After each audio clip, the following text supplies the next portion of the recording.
আচ্ছা, অনেকে বলছে যদি আমি আসতে না পারি তাহলে কি আপনার সঙ্গে কি ভিডিও কলে কোনো যোগাযোগ করার রাস্তা আছে? ব্যবসা বন্ধ হওয়ার জন্য শত্রুই যে সবসময় খারাপ করছে এমনটা না হতে পারে। বাড়িতে একের পর এক অঘটন ঘটছে, কেউ হয়তো পড়ে গেল, কারো অ্যাক্সিডেন্ট হলো। না, টিউবলাইট থেকে রক্ত পড়তে পারে। আচ্ছা দরজা লাগানো, দরজা হঠাৎ করে খুলে গেল, ঝড় বাতাস কিছু নেই। আচ্ছা আমরা হঠাৎ করে শরীর খারাপ হওয়া, বারবার শরীর খারাপ হচ্ছে, ডাক্তার বলছে আপনি ভালো আছেন। হুম। যদি এমন কিছু রোগ আছে যা হচ্ছে যে কোনো ডাক্তার বা ওঝা কেউ বাঁচাতে পারে না। লাস্ট একটা প্রশ্ন, একটা টোটকা যেটা সবার উপকারে লাগবে।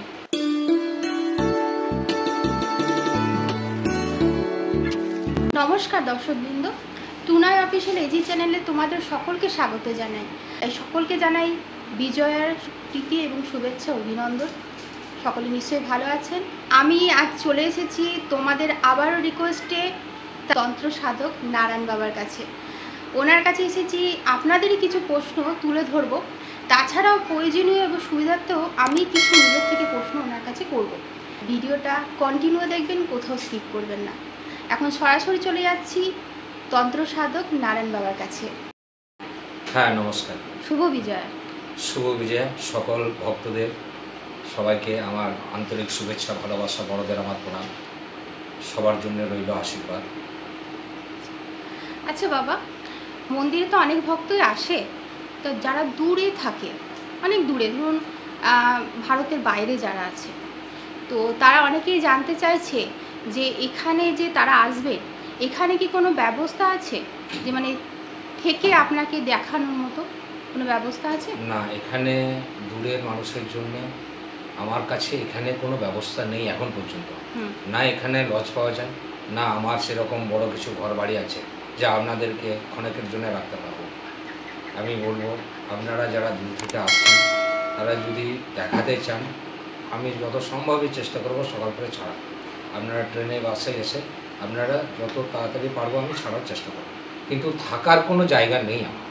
আচ্ছা, যদি থাকতে হয়, যদি না থাকতে হবে, অত দূর থেকে দেশের বাইরে মানে থাকতে হবে তাদেরকে, তাহলে যদি আসে তাহলে দায়িত্ব নিয়ে থাকতে হবে এবং বাইরে থাকতে হবে।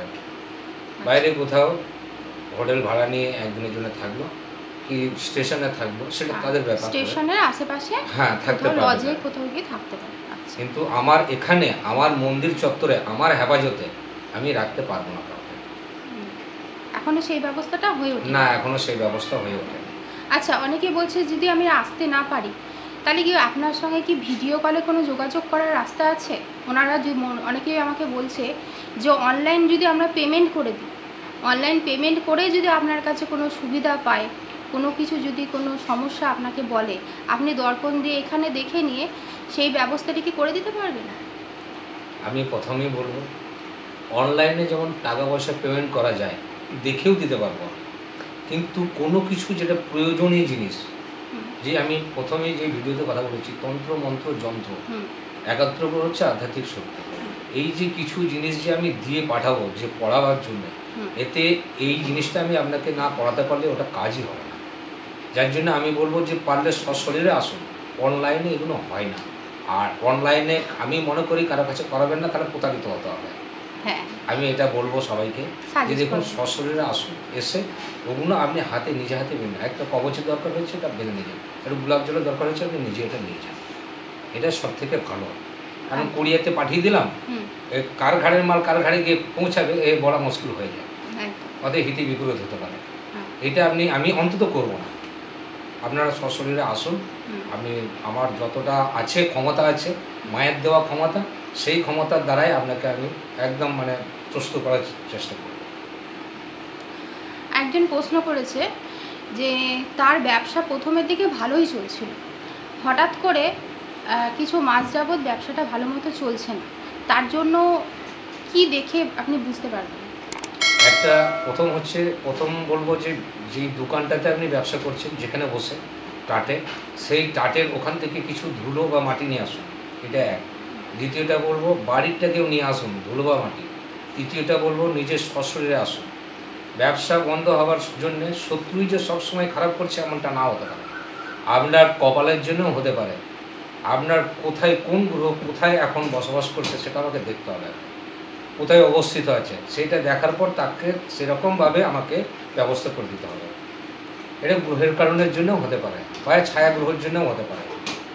আচ্ছা, আরেকটা প্রশ্ন করি, যেটা হচ্ছে অনেকে বলছে যে বাড়িতে একের পর এক অঘটন ঘটছে, কেউ হয়তো পড়ে গেল, কারো অ্যাক্সিডেন্ট হলো, আবার কেউ রোগে পড়ে আছে, তো এটার জন্য কি কোনো বাস্তু কোনো দোষ অবশ্যই হতে পারে? অবশ্যই। আপনি এইটুকু দেখবেন, অশুভ শক্তি আমরা কী করে বুঝবো কারো বাড়িতে হলে? এটা থেকেই বোঝা যায়। বাড়িতে হুম। টিউতে তো আর রক্ত থাকে না, টিউবলাইট থেকে রক্ত পড়তে পারে। আচ্ছা দরজা লাগানো, দরজা হঠাৎ করে খুলে গেল, ঝড় বাতাস কিছু নেই, আচ্ছা। হঠাৎ করে খুলে গেল, লোকজন পশু পাখি কিছুই নেই, না আছে বিড়াল, না আছে কেউ। হুম এগুলো হচ্ছে অশুভ শক্তির আগমন। হুম এখান থেকে আমরা বুঝতে পারবো। আমরা হঠাৎ হঠাৎ করে শরীর খারাপ হওয়া, বারবার শরীর খারাপ হচ্ছে, ডাক্তার বলছে আপনি ভালো আছেন, হুম। আপনি ফিল করছেন আমি ভালো নেই, আমি সেক্ষেত্রে বলবো আপনি সশরীরে আসুন, এখানে এলে পরে আমি আপনাকে বলে দিতে পারবো কী থেকে কী হচ্ছে না হচ্ছে। যদি কারো রোগের জন্য কেউ যদি আসে, আমি যদি দেখি যে এটা প্রকৃত, এটা ডাক্তার চিকিৎসা করানোর দরকার, আমি বলে দেবো যে এটা করুন। কারো আজকে কিডনি ফেল হয়ে গেছে, ডায়ালিসিস চলছে, হ্যাঁ আমি বলবো ওটা ডায়ালিসিসই দরকার আছে, এখানে এই ওষুধ এখন এই মুহূর্তে চালানো সম্ভব নয়। কারো ক্যান্সার হয়ে গেছে, হুম। না বাবা এখানে এসে ক্যান্সারটাকে ভালো করে দিতে হবে, না এমনটা হয় না। যদি এমন কিছু রোগ আছে যা হচ্ছে যে কোনো ডাক্তার বা ওঝা কেউ বাঁচাতে পারে না, হুম যেমন ক্যান্সার এখন বর্তমান, হুম আগাম যদি ধরা পড়ে সেক্ষেত্রে ওস্তাদ বা ডাক্তাররাও বাঁচাতে পারে, আমিও পারি। কিন্তু যখন পুরোপুরি তার দেখা যাচ্ছে 70% হয়ে গেছে বা হুম। 80% হয়ে গেছে, তখন কিন্তু কিছু করার নেই। কিছু করা যাবে না। আচ্ছা, বাচ্চাদের যেটা হয় যে তারা বেশিরভাগ বমি করছে, হ্যাঁ, আর মানে কেঁপে কেঁপে ওঠে, জ্বর এসে যাচ্ছে, এটা কি কোনো মানে কোনো এটা নজর লাগার? নজর দোষ বলা হয় এটাকে। এটা গোলাপ জল নিয়ে আসবেন, 4-5টা আপনি কোটো, যে কোটোগুলো হচ্ছে যে ওই যে কাজলের যে কোটো, হুম ওই কাজল কোটো নিয়ে আসুন, আমি এটাকে মন্ত্রপুত করে দেবো। আপনি একবার এলে 6 মাস এখন আসতে হবে, আর এগুলো আপনার হবেও না, ওই বাচ্চাটার আর হবে না। সঙ্গে একটা পারলে একটা মাদুর নিয়ে আসবেন, আমি যন্ত্র করে দেবো। কারণ তন্ত্র মন্ত্র যন্ত্র আমাদের হচ্ছে যন্ত্র। একত্র করে হচ্ছে এই শক্তি, সেহেতু যতগুলো গার্ড দেবার আপনি একবার আসবেন, আমি করে দেবো, ব্যাস আপনি নিয়ে যান, নিশ্চিন্তভাবে থাকুন। বাচ্চাদের এই বারবার এগুলো হওয়ার কারণ হচ্ছে নজর দোষের কারণে হয়। আচ্ছা, বাচ্চারা তো দেখা যায় যে মারা যখন খাওয়ায় বাচ্চাকে, হ্যাঁ, তো মানে বাইরের যে খাবারটা যে খাওয়ায়, যে সেটা খাওয়ালে কি সবার সামনে খাওয়ানোটা কি উচিত ঠিক না, হবে? একদম না। আমি বলবো বাচ্চাদেরকে রাস্তাঘাটে খাওয়াবেন না, যেখানে সেখানে। আর যদি খাওয়াতে হয় তাহলে সেরকম একটা ভালো জায়গা দেখে বসিয়ে হুম। তাকে, যেখানে আড়াল করে। মানুষের সমাগম আছে সেদিকে পিছন করে নিয়ে তাকে খাওয়াতে হবে। আচ্ছা। উল্টো দিকে মুখ করে, মানে দেওয়ালের দিকে মুখ করে, হুম। যাতে খাওয়ার সময় অন্য কারো দৃষ্টি যাতে ওই বাচ্চার খাবার উপর যাতে না পড়ে।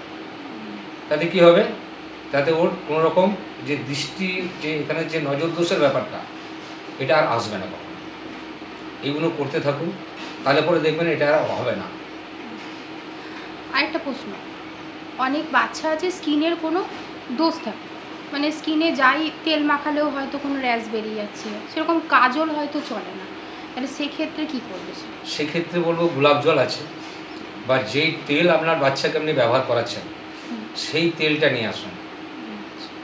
যেই তেল আপনি ব্যবহার করাচ্ছেন সেই তেলটা আমার কাছে নিয়ে আসুন, তার সকালবেলা একটুখানি মাখিয়ে নিন। বা আপনি যেই ক্রিম ব্যবহার করাচ্ছেন হুম সেই ক্রিমটা আমার কাছে নিয়ে আসুন, আমি সেই ক্রিমটা আপনাকে মন্ত্রপুত করে দিচ্ছি। আমরা সবসময় কাজলের কথা বলি, যদি কারো স্কিনের যদি সমস্যা থাকে হুম। তাহলে সেক্ষেত্রে কোনো না কোনো একটা তো কিছু ব্যবহার করছে সে, সেটাই নিয়ে আসুন আমার কাছে। আর কিছুই যদি না করেন তাহলে বলবো ভালো দামি গোলাপ জল নিয়ে আসুন আমার কাছে, আচ্ছা। আমি সেই গোলাপ জল থেকে আপনাকে সমস্ত কিছু আমি করবো। যে এটাকে সকালবেলায় অন্তত মুখে মাখিয়ে নিয়ে বার করবেন বাচ্চাকে, বাড়ি থেকে বার করার আগে মুখে মাখিয়ে রাখবেন।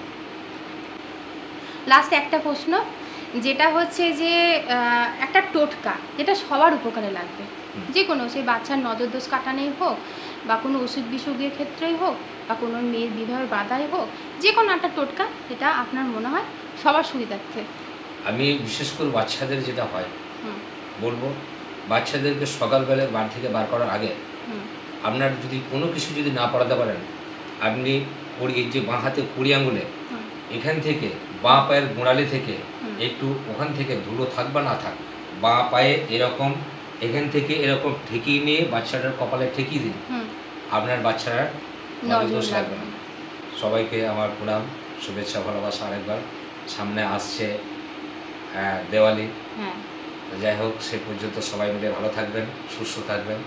মাকে মনে মনে ডাকুন, মাই সব, আমরা কেউ কিছু না, যা কিছু করছি মায়ের কৃপায়। অসংখ্য ধন্যবাদ।